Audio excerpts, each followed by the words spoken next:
আমরা কেন এই জড়জগতে এত দুঃখ কষ্ট ভোগ করছি? অনেকের মনে এটা নিয়ে অনেক প্রশ্ন।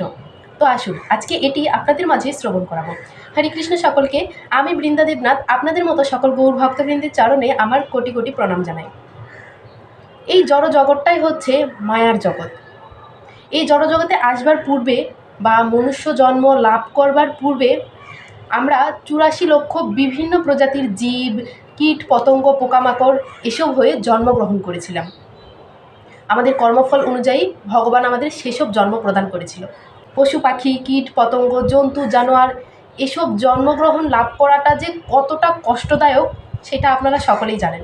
তো আমরা যখন সেসব জন্মেছিলাম আমরা অনেক বেশি ক্রন্দন করেছিলাম, বারবার শুধু কৃষ্ণকে ডেকেছি, আর বারবার শুধু আমরা এটা বলেছিলাম যে হে কৃষ্ণ, তুমি আমাকে এই জন্ম থেকে উদ্ধার করো, তুমি এই বদ্ধ অবস্থা থেকে উদ্ধার করে একটা নতুন জীবন আমাদের দান করো। পরমেশ্বর ভগবান শ্রীকৃষ্ণের কাছে আমরা সকলেই তখন এভাবে কৃপা প্রার্থনা করেছিলাম।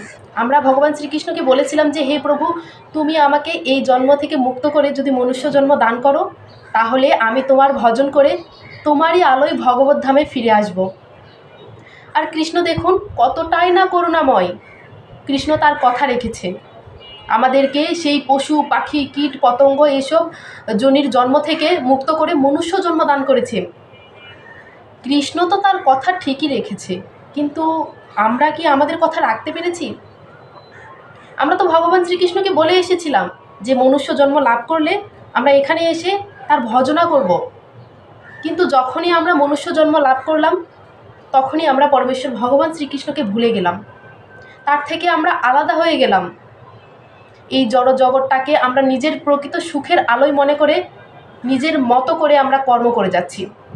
ভগবানকে ডাকার সময় আমাদের হাতে নেই। একটা শিশু যখন মাতৃগর্ভে থাকে তখন গর্ভাবস্থায় ৭ম মাসে পরমেশ্বর ভগবান শ্রীকৃষ্ণ তাকে একবার দর্শন দেয়। আমরা তখনও বলেছিলাম যে হে প্রভু, এই জড়জগতে ভূমিষ্ঠ হওয়ার সঙ্গে সঙ্গে আমি তোমারই ভজনা করব, তোমার ভজনা করেই তোমার আলোয় গোলক বৃন্দাবনে ফিরে আসব। কিন্তু আমরা মায়াবদ্ধ জীব, সে সব কিছু ভুলে গিয়েছি। আজ ভুলে গিয়ে আমরা এই জড়জগতে পতিত হয়ে আমরা মায়ার দাসত্ব করছি, মায়াকে নিজেদের সঙ্গী বানিয়ে নিয়েছি। তো এজন্য সকলের উদ্দেশ্যে একটাই কথা বলতে চাই, যে যার অবস্থান থেকে যেভাবেই থাকুন না কেন পরমেশ্বর ভগবান শ্রীকৃষ্ণকে ডাকুন, হরিনাম করুন। হরিনামই মুক্তির একমাত্র পথ। আর আমরা এই যে মনুষ্য জন্ম পেয়েছি না, এই মনুষ্য জন্ম একবার বিফলে গেলে আপনি আবার মনুষ্য জন্ম পাবেন, এটা কি কখনো ভাবছেন? এটা ভেবে একদমই ভুল করবেন না। এই মনুষ্য জন্মটা একবার অধঃপতিত হয়ে গেলে আবারও সেই ৮৪ লক্ষ জন্ম মৃত্যুর চক্রে আমাদের ভ্রমণ করতে হবে, আবারও সেই ত্রিতাপ দুঃখ জ্বালা আমাদেরকে সহ্য করতে হবে।